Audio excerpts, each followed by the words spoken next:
As it looks as though we're ready to begin our first match of the day. Hells to the yes! I'm excited to get this going so nice and easily.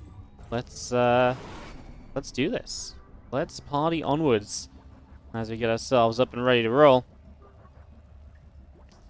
We have got in the top right-hand side our blue Terran player, Clem, from Team Liquid. It is cross spawns. As in the bottom left-hand corner of the map, we will be seeing the red Zerg player from Alpha X. It is Ragnarok.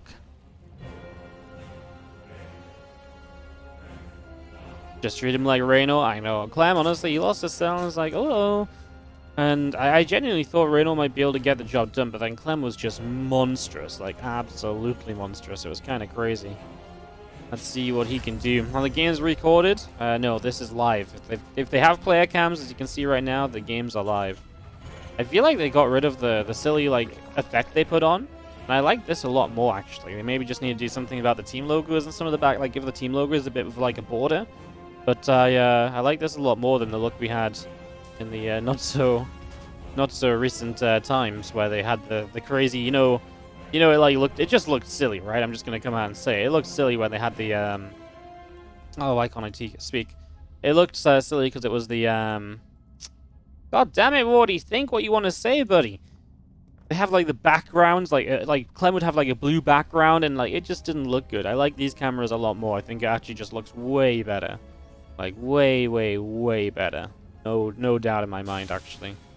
100% on board with the cams looking like this.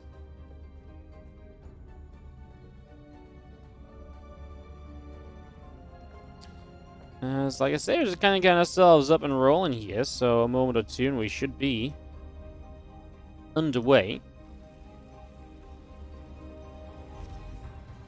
And yeah, we'll see what kind of ends up happening in our matchup. It's, like I say, should be a fun one.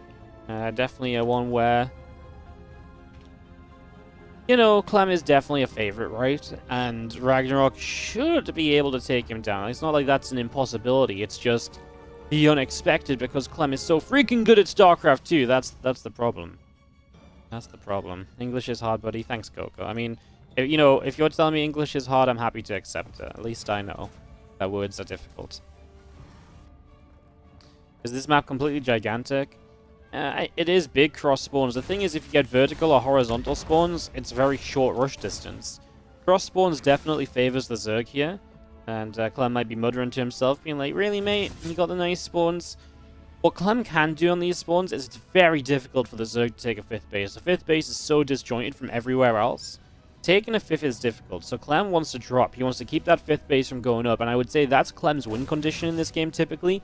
Because once the Zerg gets a 5th, they get a 6th. You have to take a 5th. If you have to take a 5th, well, then you're the one who's in trouble having to take a 5th base, because that's also still difficult for you as well. So 5 bases is definitely the kind of the question mark on this map. There's definitely the, oh my god, is it gonna happen? What's going on? Sort of thing. So, yeah, that's what we're definitely going to be looking out for. If the game gets that far, if the game goes that long, obviously that's not necessarily a guarantee right away. So, yeah, just one thing to mention and keep our eyes out for as we get ourselves rolling.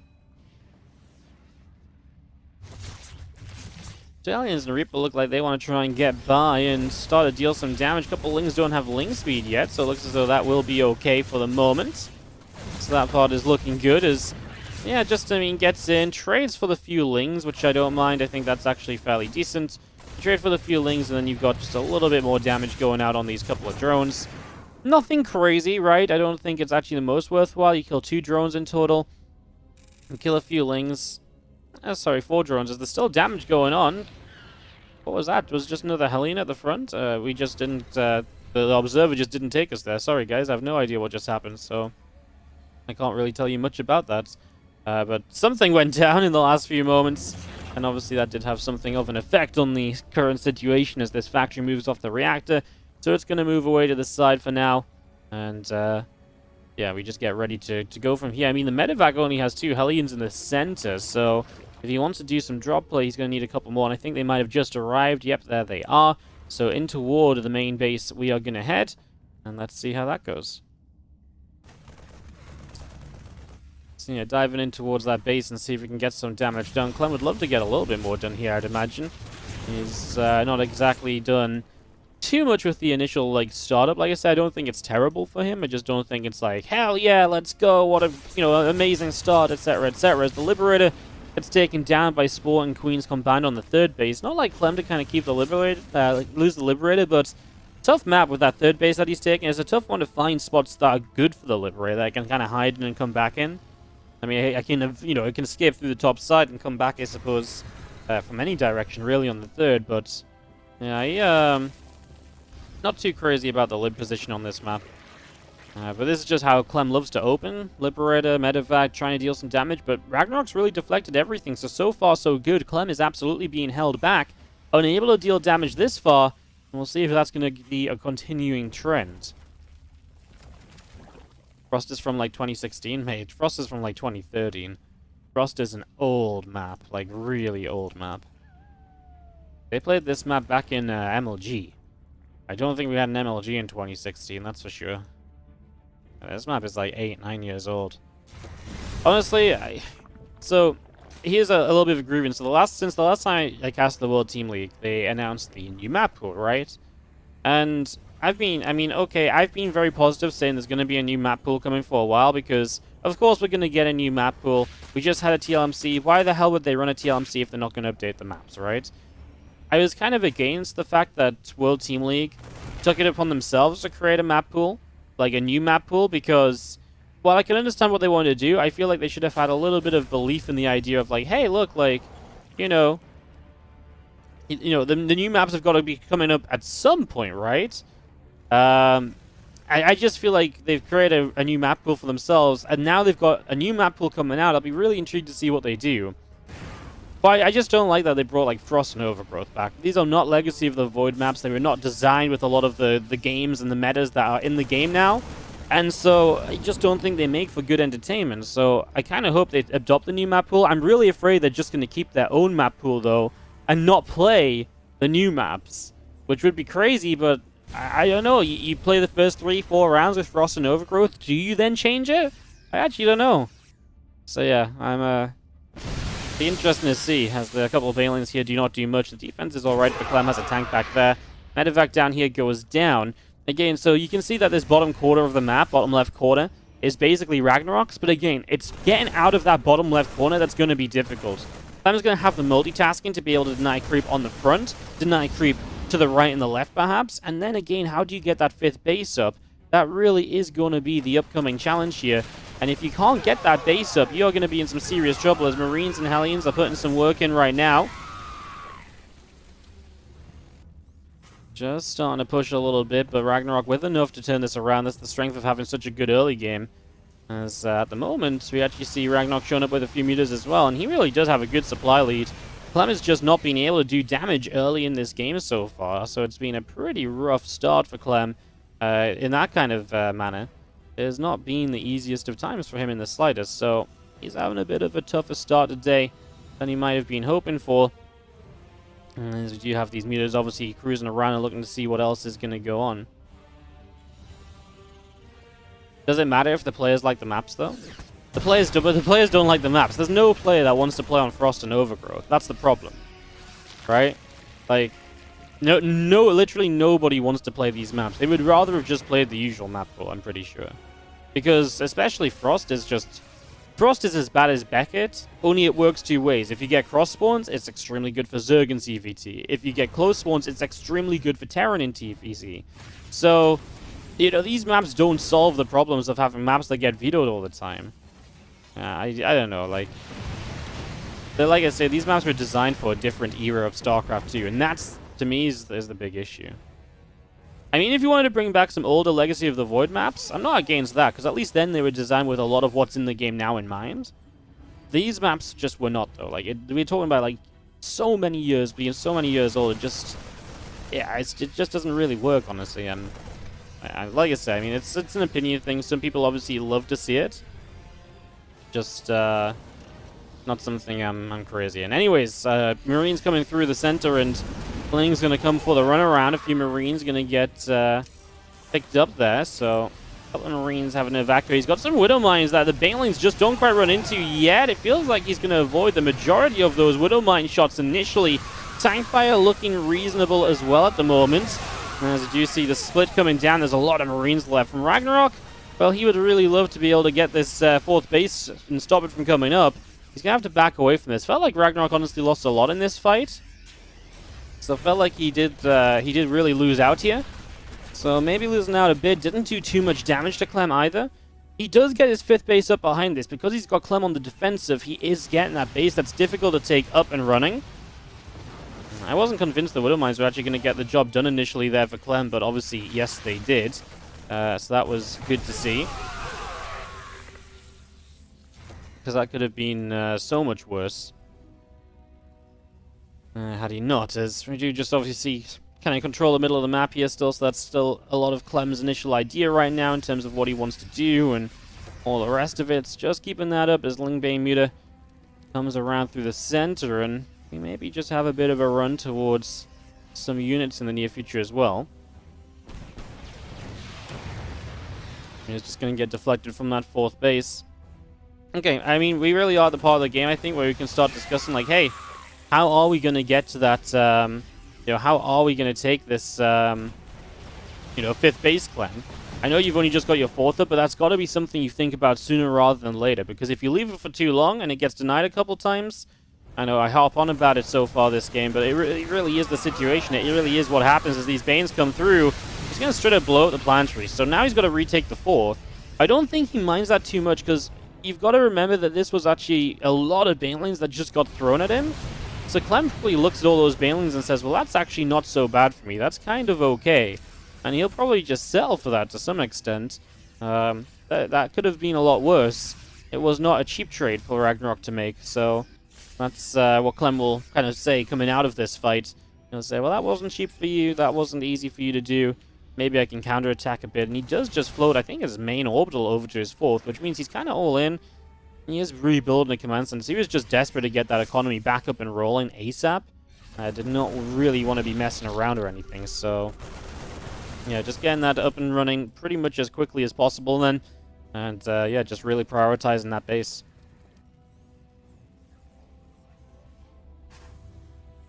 You see our 3-3 upgrades obviously just over halfway done as Mutas come in and missile turret gets taken down. Thors and Marines just going to be pushing those Mutas away as well for the moment. There's this hatchery sitting in the bottom right corner.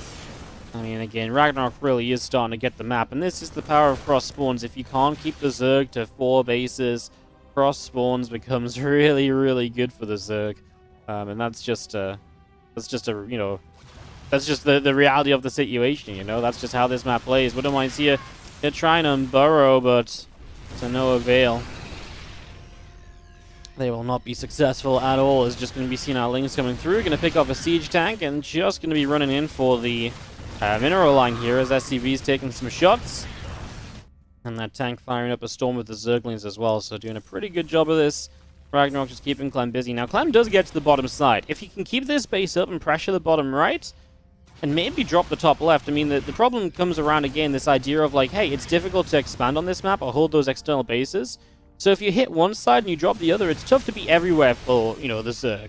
In that case, maybe the Terran can use the size of the map against the Zerg player, which isn't something you always see, but it is a possibility. It's not impossible.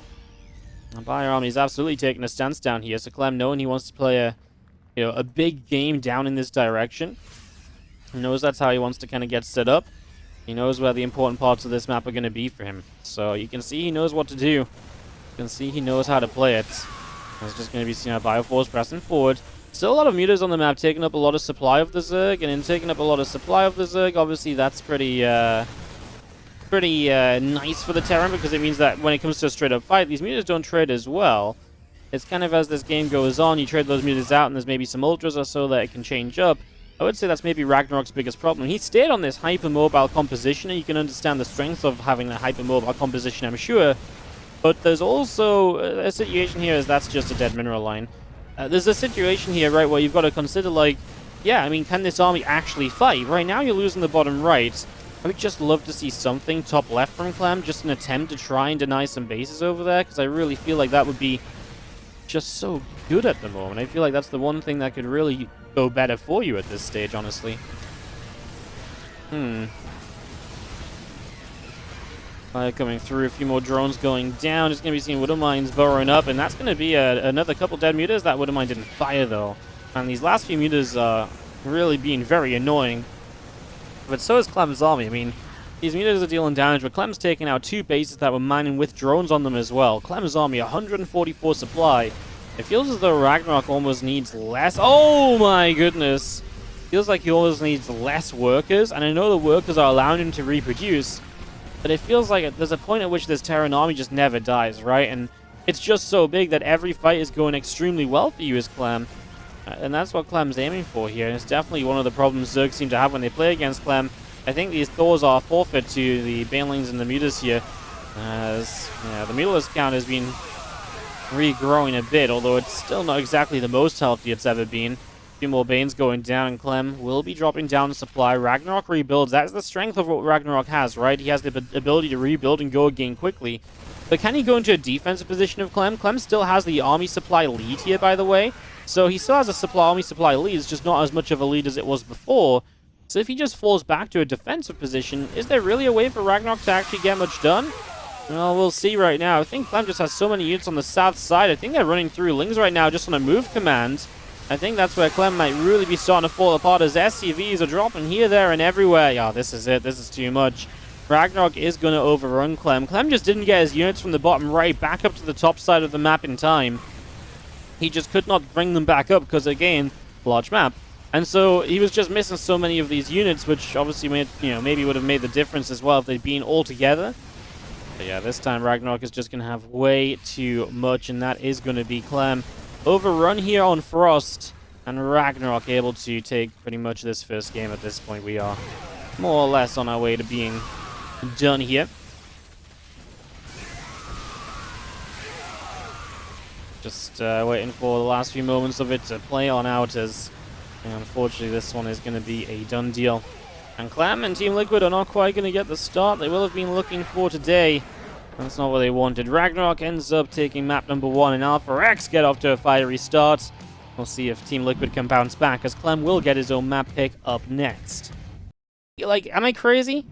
I've seen Clem play some incredible games against Roaches, and I know everyone's like, no, Roaches are the way. I actually don't think Roaches are just like, oh yeah, that's how you beat Clem. I really don't. I think obviously it does take him away from his strongest point, but I feel like we've been talking about it as though it makes Clem weak. He's like really weak to them. I just don't think he's as strong to them. Maybe, but like everyone's like, no, he dies to Roaches, and I just don't quite. I don't really believe in him being weak to Roaches. I remember when he played against Rogue in World Team League last season, and this game, or this series against Rogue was incredible, because Rogue played Roaches twice, and this was instead of, or it was like 3 weeks before Rogue. I think it was like 2 or 3 weeks before Rogue beat Maru in that GSL final where all the Roach talk really started. And Clem played some incredible versus Roach games where he just played so freaking good. Like, he was caught out of position, he was caught off guard, and he played so well against it anyway. Bought himself all the time he needed, or at least as close as, as much as he could. I don't know if I'm happy saying, like, that Clem is really weak to Roaches. I don't know if that's a controversial opinion. I really do not. I know, like, and obviously you can, this narrative maybe works out for the moment because Cyril kind of beat him with Roaches, but I just don't think Clem played a great day that day, and I think that was apparent because he actually really got back into that game on 2,000 Atmospheres, when Cyril should have had a way easier time closing the game out. I just don't think, and Clem got it back and he kind of let it slip away again. I don't know. Anyways, just my opinion on things. I've just been waiting to, I'm just the host. I don't want to disagree with everyone, but I'm just like, I don't want to shout, but I don't agree. So I'm gonna shout it on my own stream. I'm gonna shout it on my own streams.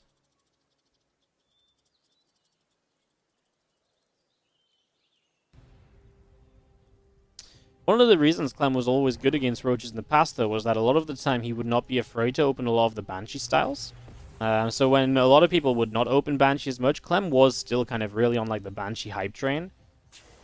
So that was one of the things that actually for a long time kept him in an even better spot against Roaches than a lot of Terran players. And that's why for a long time Cyril and Reno said actually you just can't play Roaches against, you know, because when Rogue actually beat Maru in GSL, I think we interviewed Cyril or Reno and we asked them like, hey, why aren't we using Roaches against Clem? And I think at the time they said, hey, look, like, you know, you just can't. He's opening double Banshee, you know, 75% of the time. So you're basically gambling. If you open Roaches, you're just gambling that he's not doing that. And 1 in 4 times, you're going to be okay. Obviously, recently, Clem has gone away from that double Banshee style as well a bit. He has gone a lot more back into his Liberator stuff. And this game, 3 racks is going to be a lot of fun to watch out for. So that's definitely... that's definitely a factor. What I wonder is if Clem gets a rematch against Cyril today, if he opens with a few more Banshees compared to opening with some of the... and some of the more harassment-focused styles with kind of, you know, well, just the faster drops or the faster kind of Hellions and and like a Liberator, the faster stim. You know what I mean? I'm interested. Very, very interested. Should be a great day of DreamHack later today. Lower bracket final and grand final in Europe and in North America. Starts in a few hours' time. Thankfully, starts a bit later, so we actually get a custom World Team League. I honestly do, if you just tune in, I talked about this before, but I really feel bad. I missed a lot of World Team League the last days. Clem's adding a 4th barracks, by the way. What the hell is this? But just to very quickly finish my point, I felt bad missing so much of this event, but it's just DreamHack's been on and stuff. It's just been tough, so I'm so sorry, guys, but we should be here for most of these broadcasts from here on out. Yeah, he just added on a 4th racks. This is crazy, and he only really shows a few Marines at the bottom of the ramp. You can see Ragnarok's not quite aware of what's going on. The problem is if Ragnarok makes the usual amount of units planning to deal with a, deal with like a 2-1-1, then what happens is that Clem is able to kind of respond to that and say, oh, well, now you don't have enough for this extra kind of 2 more racks of production. That's where Ragnarok might have some issues. Ragnarok gets in, though, and he sees that it's at least 3 racks, but not seeing the 4th racks. I'm not sure how much of a difference that makes. Is that 4th rack's going to be so influential that Ragnarok is unprepared? I am actually worried for him. He's making Lings right now, but like I say, the straight-up firepower of Clem's army is going to be absolutely monstrous in the near future. That's going to be very interesting to see how this goes as he heads on down to the bottom side of the map, and, well, a few queens there. I mean, the one thing you got to do here is Clem. He's even pulled SCV as well, so he's completely all in. The one thing you got to do is Clem is going to say is just pick your time to stim, right? Okay, Baneling has only just started. Ragnarok has so long to try and hold here before he's actually going to be okay. Loses another Overlord. He's going to try and wall off. Clem decides to stim. I don't hate it because right now is the moment where, you know, these queens are already kind of backed into a corner. They don't really have anywhere to go. And Clem's is going to be able to get on top of them. Big counterattack, though, and that's one thing that's actually going to keep Ragnarok maybe in this for a little bit. Not enough, though. Clem just has too much power on that 4x, and that is a build and a half. Well, pulls the SCVs and just goes. Bane's isn't ready. It's so tough to deal with that. Counterattack was obviously neat, but it just wasn't going to be a game changer. Clem disconnects from the Zoom call. F's in the chat. What was your original account called? I can tell. Oh, well, sorry. Game's actually starting, guys. Downtime is over. And I was scared to go downstairs because of stuff progressing so quickly, but then it took us ages to get going anyway. Alright, let's get this going. As we have in the bottom left-hand side, it is going to be classic as we get this underway. Within the top right, our Blue Protoss player, Austin. Tell me, Cooler Runs, your original account first joined in 2016, March 2016.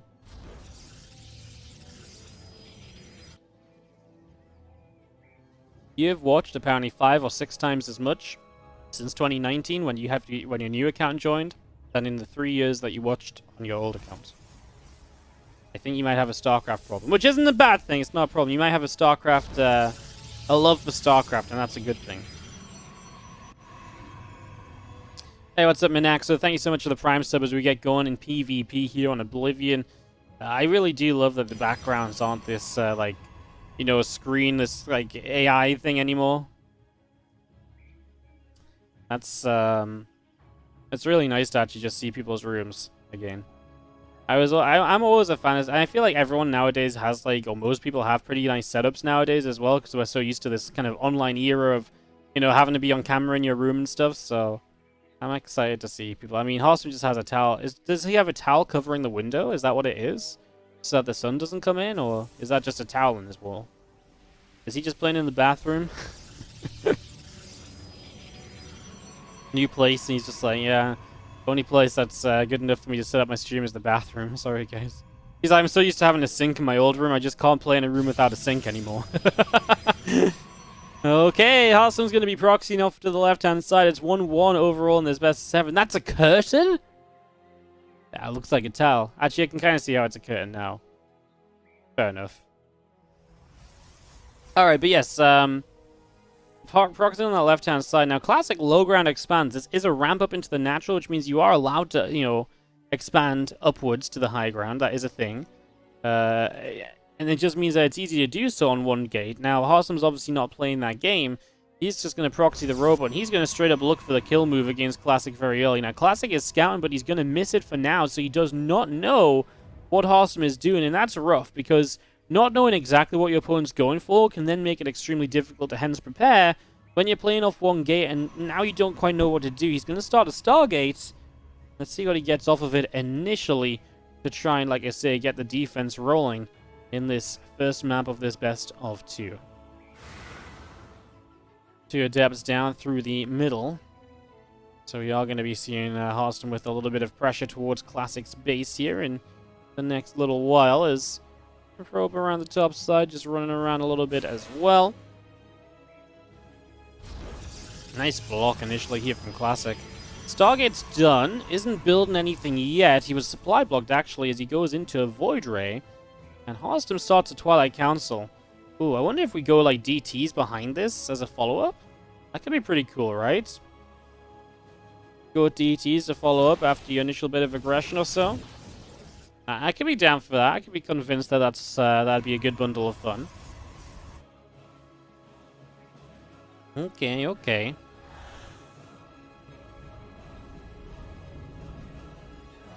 Obviously, the Void Ray here, usually when you're kind of playing something like this, the idea with the Void Ray is that you can, if you keep building Stalkers, you get to enough Stalkers, eventually just kill them off. He's actually just going to go Blink.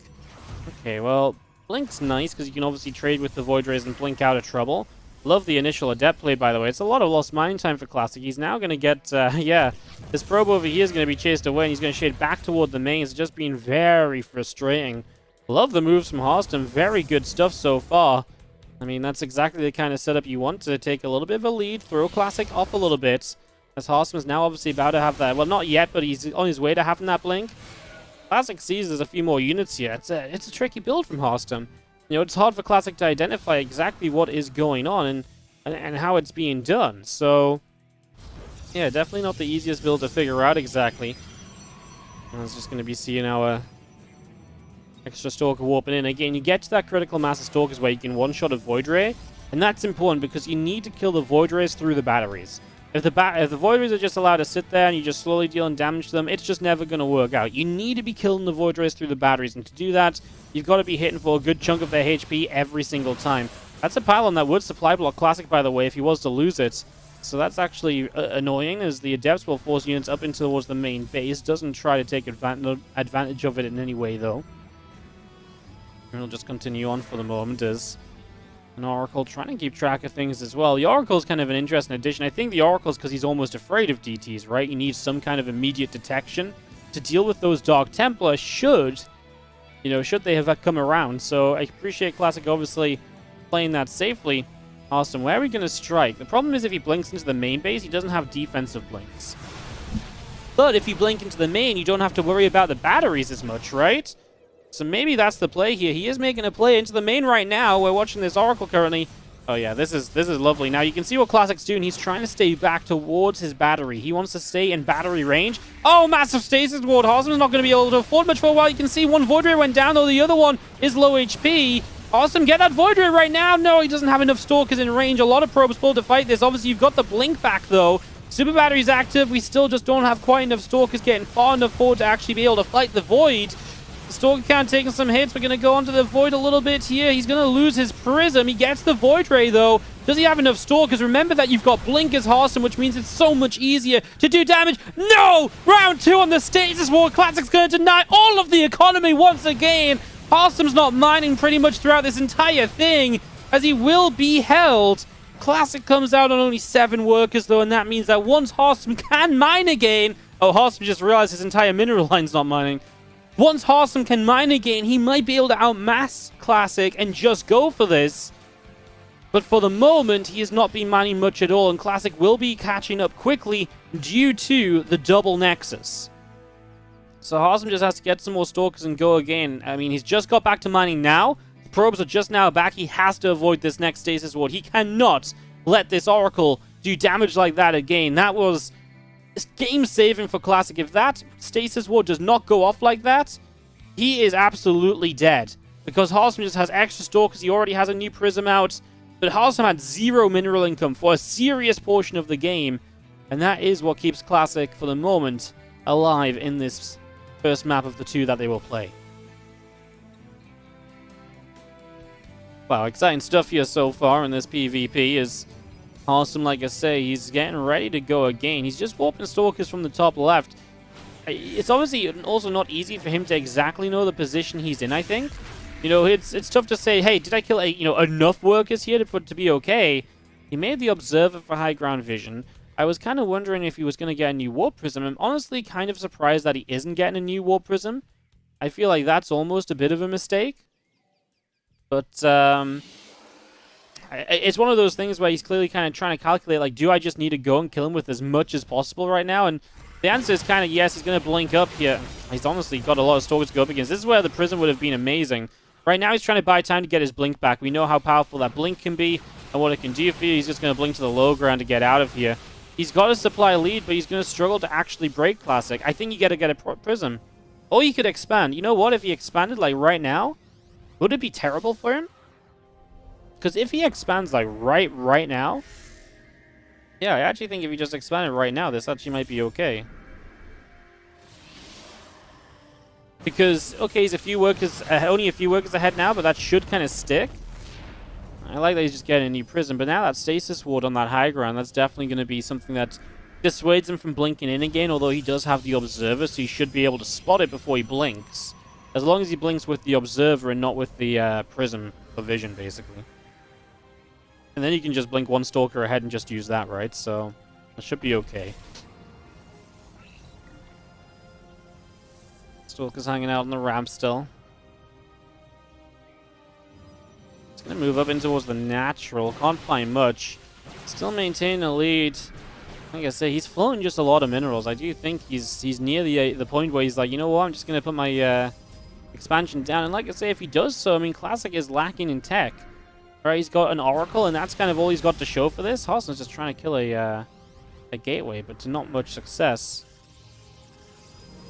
He's kind of laughing to himself. He doesn't... I feel like Hearthstone's kind of stuck with what he wants to do. I feel like he knows he's in an alright spot. He just doesn't know what to do about it. There's that Stasis. Catches 3 of his Stalkers. He does have the Prism showing up, but the Prism goes very far forward, but he gets a Sentry off, but he loses the Prism. I mean, losing the Prism is massive for him, as we see the Super Battery in the main. He didn't quite have one-shot potential here. Now he does. He'll get through a few of those Stalkers. Once again, putting some good damage out. One shot in Stalkers is huge. Not letting the Battery come into play. Extra Stalkers about to be finished up. And, or should I say finished up, but coming out of the Stasis. I mean, I can't believe he lost the Prism. He just let that fly way too far forward. But I think he's got enough anyways, as he's very afraid of blinking forward there in case there's a Stasis Ward. So he's really respecting what Classic might have.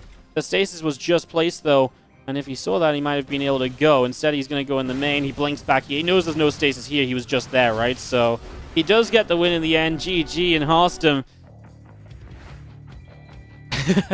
Gonna give us the the finger guns, the dirt off his shoulder.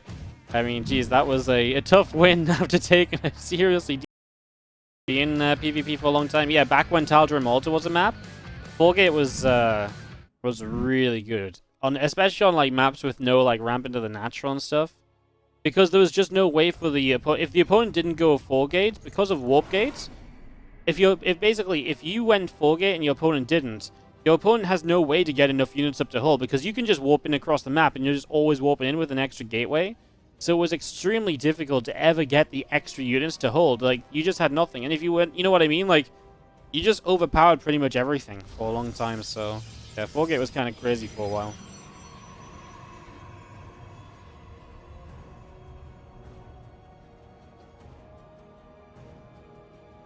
That's why PvP has such a bad rep. I mean, not just that, there were other times in PvP when it was not the best of mirror matchups, but obviously for the real nostalgia fans, that one definitely didn't help.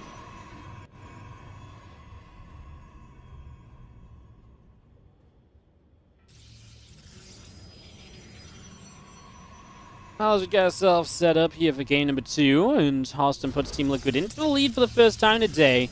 It's Uthermal Zound on maps 5 and 6, by the way, so you've got Uthermal Zound still coming up. As it stands right now, say Classic equalizes, then one map on either side would force an ace in that final series, 2 maps would win it out. If Hearthstone get the 2-0 here, Uthermal would only need 1 map to win this for Team Liquid, and that would be a massive, massive win. Like, that would really do crazy things for Liquid. As, last time around, they did lose to AlphaX. If you guys don't remember, it was actually one of the more epic matches in one of the early weeks because, I believe, everyone kind of went 1-1, and in the ace match, they sent out Nice to play against Clem, and everyone was like, what? Nice? And Nice did, like, a proxy Void Ray, proxy Nexus build, and it was a lot of fun, and he'd been, like, basically practicing it all week just in case he got the ace match against Clem. And that's how AlphaX won against Team Liquid last season around. In the end, Liquid finished 6th in the league, didn't make playoffs. AlphaX finished 7th, obviously didn't make playoffs.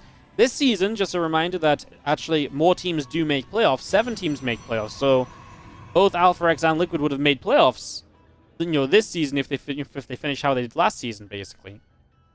So that's something to keep in mind, I would say. I think that's important to know because yeah, I mean, it's still rough, because then you've got, like, even extra, further down rounds of playoffs to play. You start deep, way off the finals. It's a long run to make, but they definitely can be playoff contenders this time. But, of course, every match matters, because the higher up in the groups you finish, the further into the playoffs you begin. If you finish first in the groups, you only have to play the grand final of the playoffs. That's kind of a good deal, right?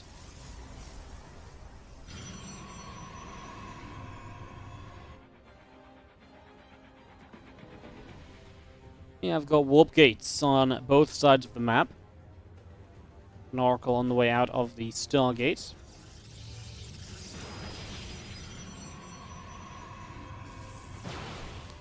Hearthstone just takes his expansion a little later, but obviously he has the Stargate to show for it as we get this started up. Classic does have a slight army supply lead. Obviously, kind of natural when you haven't teched as much. And yeah, I mean, the big question will just be kind of how does the Stargate, how does the Oracle do if Hearthstone will it be able to do substantial damage here? Is that something we can really look at as a, something that's going to be a big thing here soon? Find out around about now as this Oracle comes through. I think for a moment he wanted to try and get the sentries. Obviously, if you kill 2 sentries, you're probably going to be pretty happy with that. So, I feel like initially there he's maybe looking to those sentries, then realizing they're going to have other units with them now. It took a little long to get on top of them. And if find a couple of probes transferring and no battery in the mineral line, hey, 4 probes is not a bad start. And the Oracle will take some damage, but will survive. I don't think you're upset about that as Hearthstone. I think that's a very comfortable start for you. I think you take that and you're just happy with it.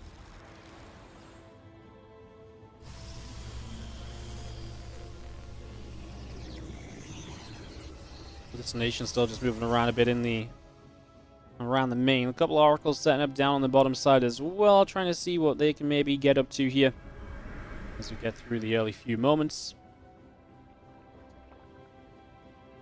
And yeah, just going to see Blink on the way from both. Hearthstone is slightly later on the +1, but he's really not that far behind, and considering he still has double Oracle, I really like it for him, because he's not that far behind on the other tech. He will have these Oracles throughout the game to keep on helping him and maybe find other openings. Yeah, I think this is nice for Hearthstone. It's definitely feeling as though it's gone in the right direction this far, at least. So, thumbs up there as we do see a couple of depth shade up, but by pretty much everything. At the same time, the Oracles are here too, playing with fire. One of them nearly going down. Not quite in the end, just about managing to survive, but yeah, you gotta be a little careful of some of those situations, right? Got a little bit concerning for a moment or two.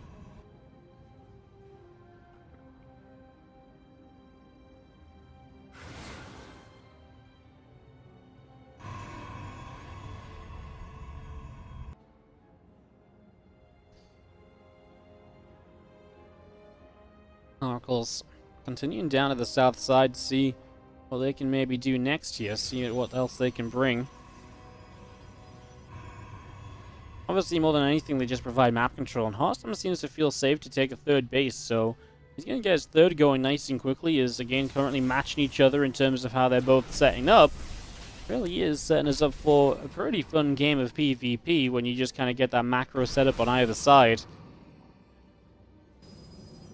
And maybe we'll even get a chance to move in towards Disruptors here. It's not something you always see when Koreans play Europeans.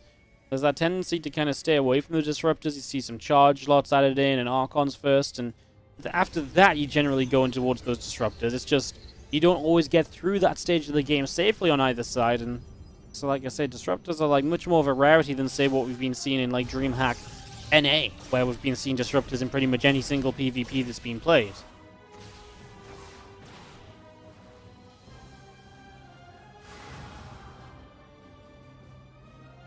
Stalkers and Adepts will move into the middle of the map here still, and trying to see what else they can get up to. That's going to be seeing our units of Classic going for a little bit of a push up toward the top. Some pressure. I mean, Army Supply isn't really that in favor of him. It's pretty much dead even. So Hearthstone should be alright as long as it's not being drawn out of position. The Oracles are back. 3. Probably could have got 4 workers there. There was one that was already low HP when he targeted another. But yeah, I mean, he kills some, kills some units. He's being force fielded, but he's got the super battery, right? So he's the one that can just deal some damage, blink back, get healed up. Oh, Adept's in the back of his natural, though. I feel like he might be able to chase you if he wants to blink forward onto them, that set of units. It's not like Classic has been reinforcing very well, though, or very strongly in that position or anything, so I could see that maybe being a little bit of a thing. This Oracle just finds the third base undefended as well, so one Oracle still finding damage, making up for all the damage he just took. And this Oracle will get into the main for a couple more probes. 1. Okay, just the 1. Doesn't go for 2. Yeah, just one more probe at the end there as well. Just helping out in any way it can. The credit to the Oracles. They've done so much damage for Hearthstone this game. He now leads by 9 workers. Army Supply lead in his favor. A little bit of a faster +2 for Classic, so he will have an upgrade lead. And he will have charge finished here as well, while Hearthstone is still just on Blink Stalkers. He's heading into a faster Dark Shrine, so setting up into some quicker DTs to try and deal some damage in that regard. So that's something we're watching out for here as well in the next few moments, see how that develops as Stalkers come back down to the bottom. And Classic to the top from Hearthstone. Everyone's just kind of going back home at the moment. No one's looking to get in the face of the opponent. Take a few moments here between them all just to chill it out and to see what indeed is next once more.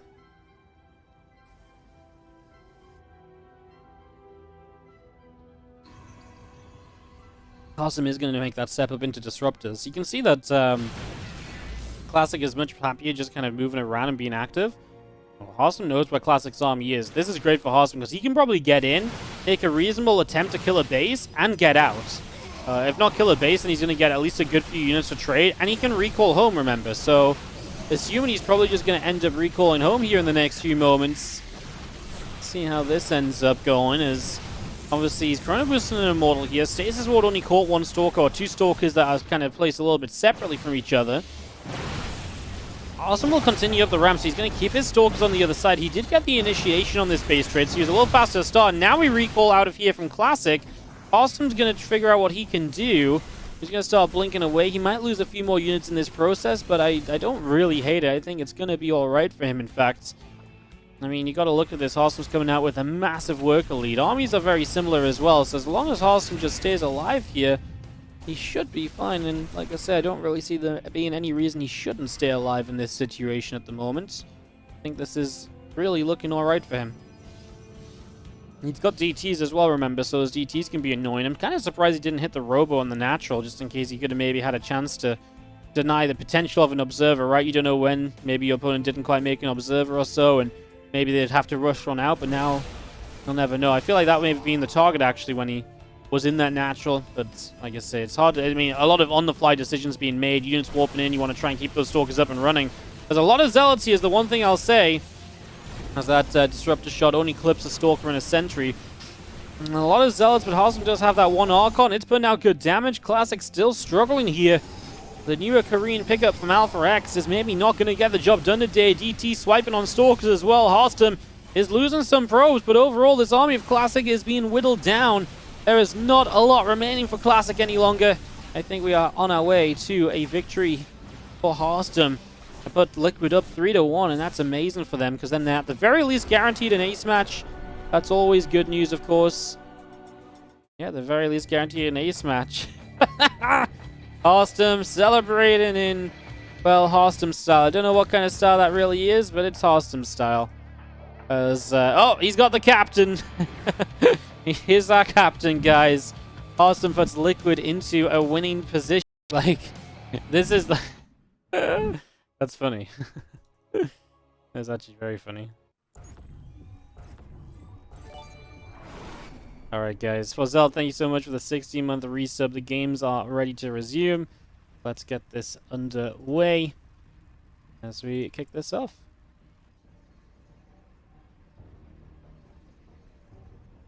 Zoun is top left, and Ethel's bottom right. Playing on Lightshade for the first map of this best of 2.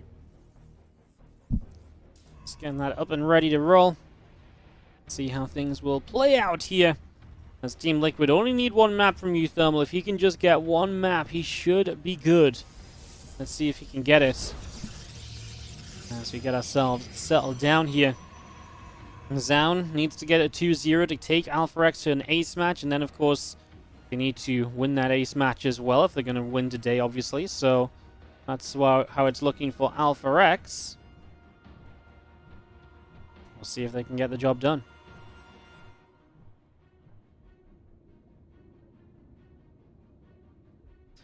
I kind of think Zoun's obviously got a good chance here, but Euthermal has a tendency to be really good against the Korean players, especially in these, like, especially when it comes to, like, taking a map.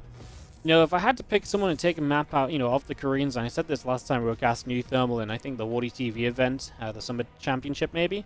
But if I had to pick someone to take a map off the Koreans, like a European that isn't like Reynor, Cyril, and Clem, Euthermal would be up there in my choices, you know? He really can consistently come out with some of the weirder builds that just catch the Koreans off guard, that can just be difficult to read on the fly, and he can make the game kind of advantageous to himself right from the get-go, you know? So yeah, let's see what happens here as we get ourselves going. Factory on the way down. A Reaper to begin with. Nothing really too wild off the very start of this game. It's just going to be seeing our SCV chasing around a probe. And just kind of getting going.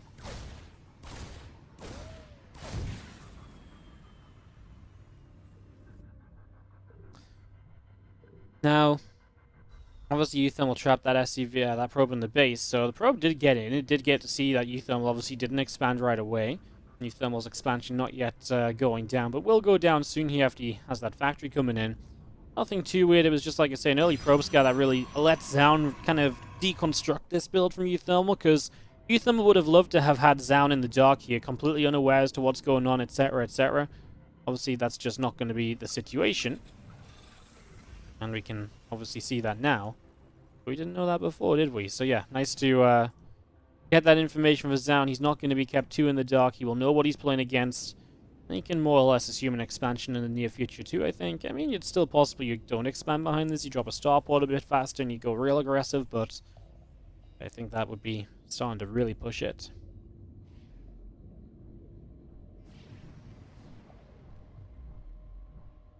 And the Reapers and the Hellion just making their way across to the upper left side. So that's just on the move for the moment. The Phoenix production has started from Zoun, so getting into a very nice, safe startup here, right? If you get that Phoenix production underway, what you're able to do is really lift up a lot of the early pressure and shut down a lot of the early medevacs of a Terran. Battery in this main means these Reapers don't have much to be done. They're just going to split up and try and run around a little bit, run in circles, and keep Zoun busy with those first few units. And just kind of go for there as there goes that Reaper. And yeah, the Phoenix just kind of patrolling backwards and forwards a little bit. 2 Reapers and a Hellion going down. The probe gets picked off. That Widowmine just burrows up in the center in time. The Phoenix dodges it, though, so keeps itself on good HP. As our Widowmine continues through, just going to see the couple of Marines there to turn the Phoenix away. And, of course, more Phoenix still building up behind this. We'll see what Euthermal would like to do. Looks like Marine, Viking, Cyclone, kind of your cookie-cutter response to a Phoenix opening or a Stargate opening in general. We'll see if you can get any sort of push off of this, as right now the Adept Shade in. A first Marine gets taken out immediately. And now these other Marines caught in the fight. The Viking will land to help out. The Phoenix does have a lift available if needed. I mean, the Adepts are committed here, and they will start a drop. Like I say, there's that Phoenix lift coming through, and we'll just get the Viking into the sky, but not enough. And the Widowmine actually connected off the screen. Okay, it just brings one Phoenix low. Doesn't actually get a kill, but the Viking will get a kill. And now with the Marines dealing damage, Zaun has messed up a little bit. He's allowed Euthermal to get a good bit of a cleanup going here. That probably wasn't really necessary. That was probably somewhat avoidable, in all honesty. That's a little bit of a shame. Because, yeah, Zaun losing out on a Phoenix. And it's just that sort of unit as well, where the Phoenix, they really work better when they get to stack up in better numbers and so on. So, to be losing out on one already really is a pretty big problem. There's a couple Phoenix collecting in the center. Just going to be seeing them moving around, and our Robobay coming through. Raven is about halfway done. Just going to be seeing our few gateways continuing up as well, so getting all of that going as our Stimpack starts up as well from Euthermal. So, ready to make the switch into Colossi. Euthermal ready to play the bio here as well. Raven on the way out will be useful if you can keep it alive against the Phoenix. Usually that's why you wouldn't go for a Raven in this situation, because the Phoenix can really just dive bomb onto a Raven, and it's almost always worthwhile, right? So that's something to be a little bit worried about, perhaps. It's been a bit of a weird opening thus far. Just going to see that Colossus still Chrono Boosting out of the natural Robo. And the Phoenix moving around the right-hand side.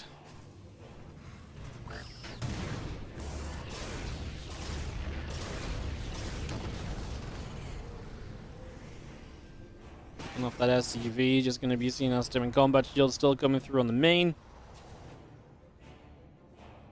Now Observer continuing across as well. Yeah, just looking to keep on picking up as much information as possible as we go here. We're really waiting for, I mean, if Euthermal wants to push. Does he want to push? I mean, against Protoss, he's got the Phoenix. It's not easy to move out. See if he decides to do anything when Stimming Combat Shield is done. If not, we're going to have a rather passive game for a while.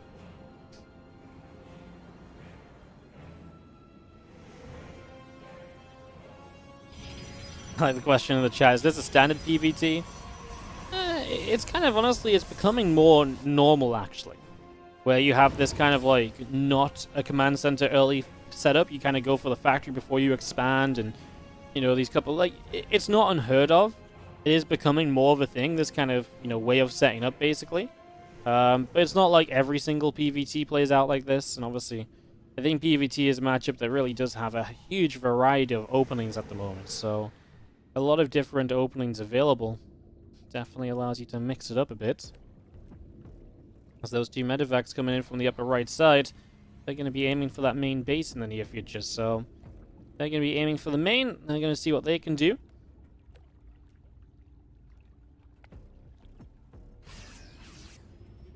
Meanwhile, we've got our Bioforce just kind of starting to move out. So Ethan will look to do something. We'll see what can be achieved here. The Phoenix at the back, I believe, are just locking onto the...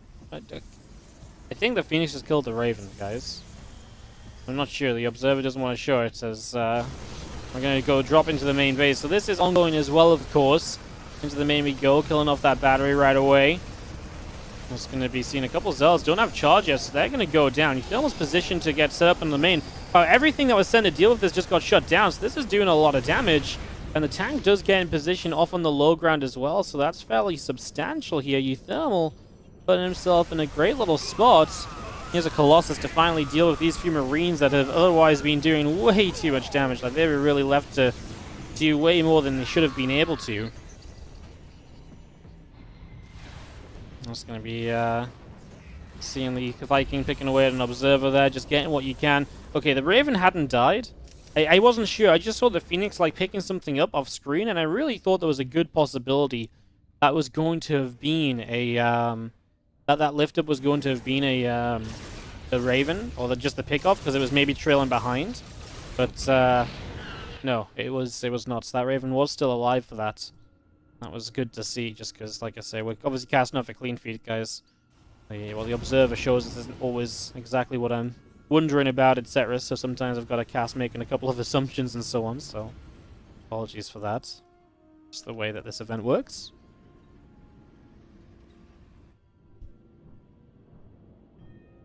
Cool drop from Uthermal. The only thing that was really missing was maybe probe kills. I mean, like I say, he denied a lot of mine time. He killed a few zealots.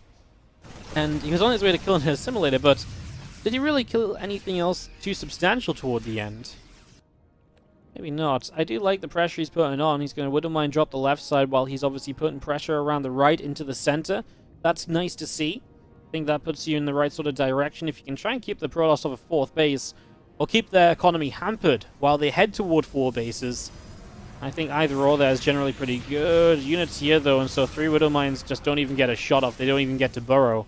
There's one last Widowmine that will go for the natural, but he does dive and kill the natural, so that will cancel the natural. So, sorry, not the natural. The 4th base is it drops 1 Widowmine in the natural that's dealt with. The 4th base does get it cancelled there, so that's a little bit of something then. That Widowmine's going to connect, and another Phoenix joins the low HP squad. There's so many low HP Phoenix. It's getting a little bit crazy. Rota's coming through, the Marines as well, clearing up. The Prism in the main base. Would like to maybe get a bit of something done. The Ghost believes he can kill it. Oh, that's cute. EMP and 2 auto attacks, and he actually only just grabs it, but it was good. That was a cute play from Uthermal. And it's very easy just to kind of like push that back with a Ghost attack, or maybe send a couple of units back to deal with it. But he's like, no, actually, when my one Ghost, he's got this, yo. He got this. He really did have that as well. That was a cool little play. There's one of those moments where if it gets away, we're like, oh no, that's sad. But when it happens, you're like, hell yeah, what a god.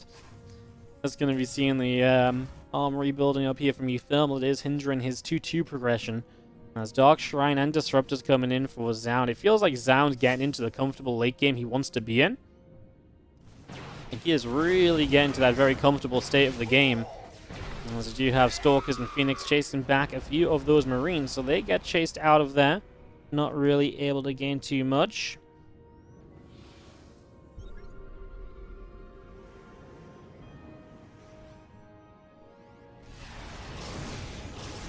You see an anti-armor missile. That's actually going to hit pretty much everything. The Disruptor will keep the Terran at bay for a moment. He wants to try and get that Disruptor. The other units moved into position nicely. I just don't think Uthermal has enough to justify diving on top of that army. If he did, though, I mean, if he did, that'd be great. Zealot counterattack held off by a wall at the moment. I mean, there are other bases he could try and run himself into. There's a 4th that's building, there's a 3rd, or the 4th that just landed, there's a 3rd. Uthermal's just pulling back home to deal with these Zealots. Again, this gets into a later game scenario. Uthermal has to be careful, because when there's Disruptors in his opponent's army, you have to make sure that you're not backed into a corner. You need to have somewhere to kite those Disruptors.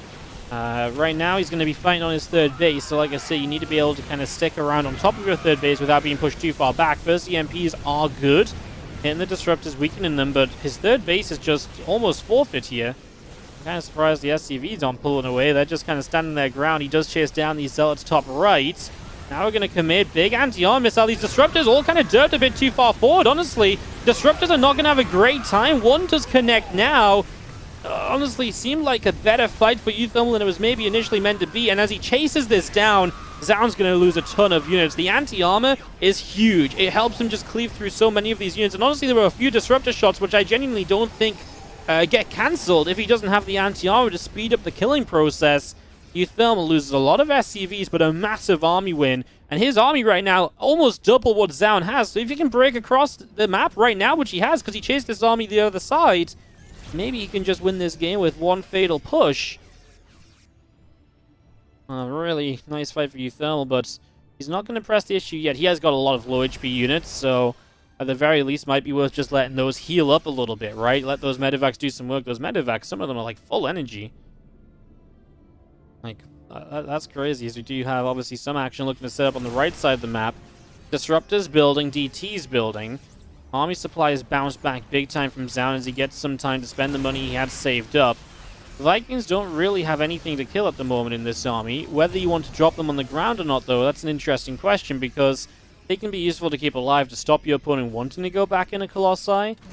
Yeah, I'm not sure what your exact choice is here as this DT is approaching from the right. They want to jump in on top of this and really make a play when he commits to the upper left. Again, Euthermal's only got so many stims before his units are going to be really hurting again. DT's in the middle of the map are found as Euthermal takes a swipe. He'll know they are there. It's so difficult to break up this ramp. The disruptors make it so tough. He is gaining some ground, though. This time he's going to get the disruptors. That's all you need, that one connection from your bio units to stop the disruptors continuing to attack. The Vikings kind of derping around. They don't know where they want to be in this because, like I said, there's not much to be done. He's going to lift up because the DTs show up. Euthermal army gets wiped in the end. Zound makes the hold, and that is going to give us Alpha X one step closer to getting this to an ace.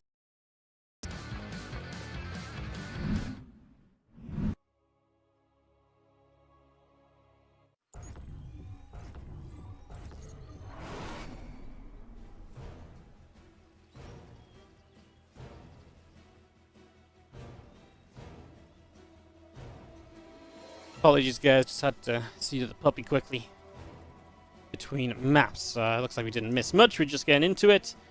As the Oxide will be the battlefield. Euthermal gets to pick his map, of course, having lost that first game against Zound. Let's see if he can get the one map needed to win this series directly for Team Liquid.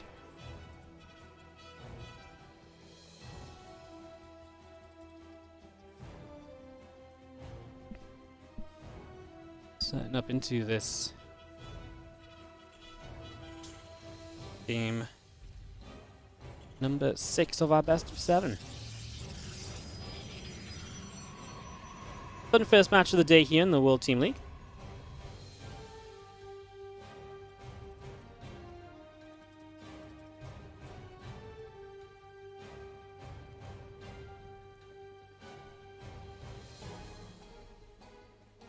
Let's see, now Probe coming across the map. Euthermal had moments in that game, right? Just Zound was also on that kind of ultimate PvT composition. And he was really... I actually really think Euthermal, I know it seems crazy because his units are half HP, but maybe if he just tries to dive, dodge that one disruptor shot when he's chased that army all the way back, maybe that's his moment. But then it's so easy for that half HP army to get cleaned out. One disruptor shot does you dirty as well. And Zound warps in some zealots to the side. I mean, that is really difficult to justify it.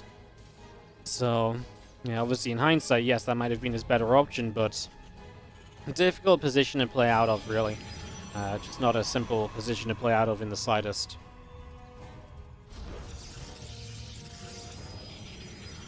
So like I say, if Zound does win this map, we go to an ace game, which is where anyone from either team can be picked to be sent out as the next player.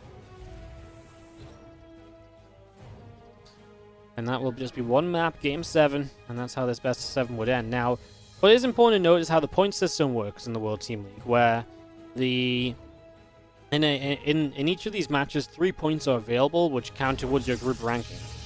And those 3 points go to the winner if you win outside of an ace match. But if you go to an ace match, the points get split, 2 points to the winner and 1 to the loser. So Liquid already guaranteed a point here, and that could be important to help them climb up this table as the weeks go by against a competitor such as Alpha X. So even if they end up losing in the A's, just getting that 1 point, it could be a deal breaker further down the line. So there's already some good news here, but even better if you just win it right now, and obviously it never kind of gets to that, as we just add on gateways, and it's going to be very aggressive here from Zound, as Euthermal sets himself up for a proxied starport Hellion drop. Zound's going to have a massive counterattack available. That's going to put some serious pressure onto Euthermal. We're going to have to see if Euthermal can hold on the follow-up. It's going to be really, really tough. See how this will go as we just got that probe still moving around in that bottom right-hand corner.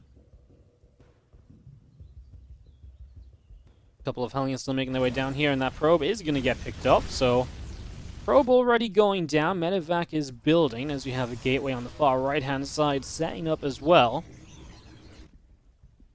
Yeah, that Medevac still coming through. Will be finished up shortly. Hellions are all going together in the upper left-hand corner, so just setting up for all of that right now.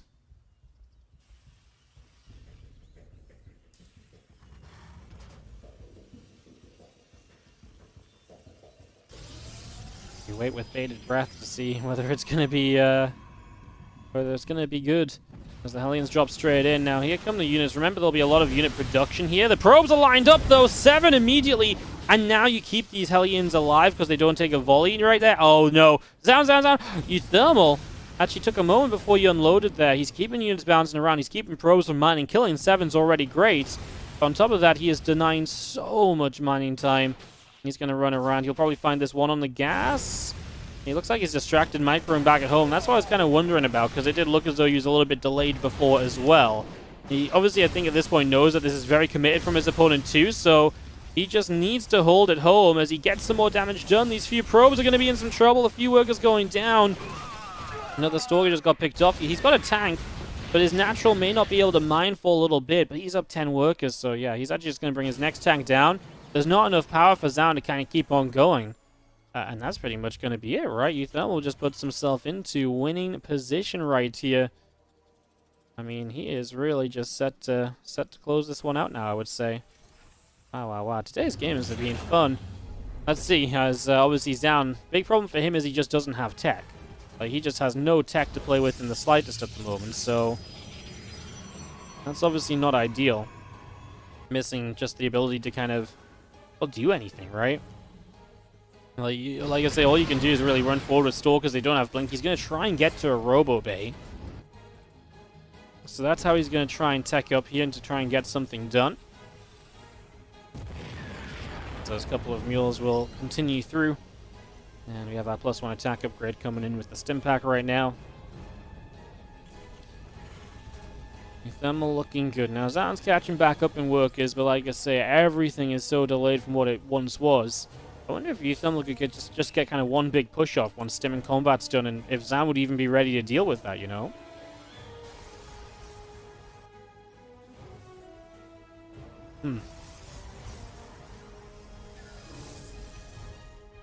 Definitely a few interesting possibilities at this moment. As we get ourselves ready for the next step of this still. Wait to see when it is going to be Euthermal moving out and trying to make a difference here. And big game. Win this one, your team has the W on the board. 3 points, and that is massive against rivals like Alpha X in this league. A team that can very easily put up very similar results to you, if not slightly better. So picking up a win against them would be massive. I love the drop. I think a Colossus drop is kind of crazy enough to maybe bring you back in, but the moment you lose this Colossus drop, you're in some serious trouble. So you got to be really careful with this. You cannot let this get out of your kind of control. You can't let this kind of run away from you.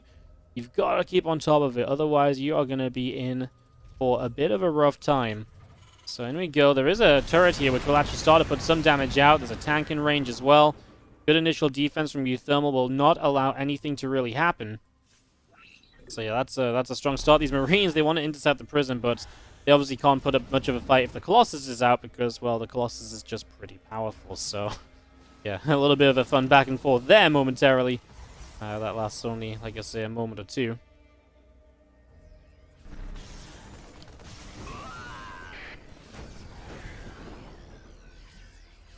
I was going to see a Colossus being brought back. Disruptor shot out of nowhere, though! All of the Marines go down. Euthermal takes a massive hit while the Disruptor does some serious work. He will go chase it down. Euthermal's got a drop in the main against Zelthat choked up, so that's going to be problematic for the next few moments, if nothing else. I mean, he is going to try and kill this Colossus. It just gets saved. Low HP, though, going to make it difficult to use again in the future.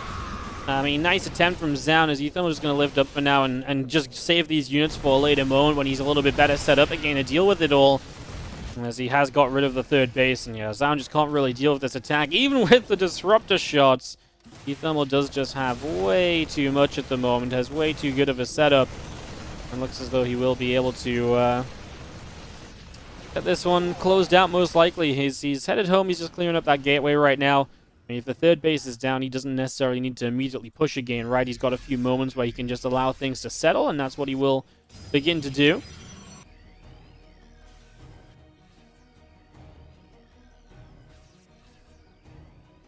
So things will settle as our Prism still has a Disruptor inside. Disruptor shot gonna fire. Doesn't hit anything, just a little bit too far away here this time for anything to really come out of that. Well, tank sieging up. Fire units obviously going to help out here as well in that corner. Just sieging up and getting rid of a gateway, a cyber core, right? Things that you're going to force your opponent to rebuild that he doesn't really want to rebuild. You know, that's an expense he doesn't really want to have to go through when he's already trilling in the game. Looking as though we're going to try and drop units on top of these tanks or come in for the flank. That's definitely the right idea, but a 50 supply lead sort of suggests that eThermal might be in just a little bit too good of a spot right now to really do too much else. Here we go. Tank shots are looking good. Zealot's taking a few more shots of damage. And it looks as though we are going to be having ourselves... Well, it looks like a cleanup here, right? I mean, eThermal loses his tanks. He only has bio left. But he has a massive army on the bottom side. So, yes, you're making some good progress against the first portion of this army. It's the rest of the army that's still going to be a major issue. And that's what Zaun has to not forget about is, yeah, those units are still just poised to come in from the other side or maybe make something happen. We're very much so waiting to see what the situation is going to be on that.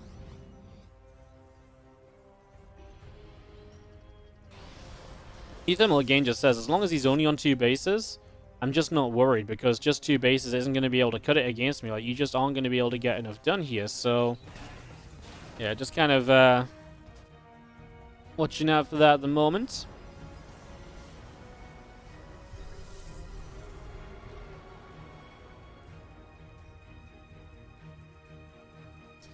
Still moving around a little bit, trying to wait to see what's going to happen. See when some excitement might break out. I mean, eThermal's just poised to strike everywhere as well, so if Zaun makes a move, eThermal should just be able to jump on him very quickly and very effectively, honestly. There shouldn't really be too much of a problem with that or so. So yeah, just, like I say, playing the safe game. I think eThermal not running up the natural ramp into the natural, doesn't want to throw this away or anything silly.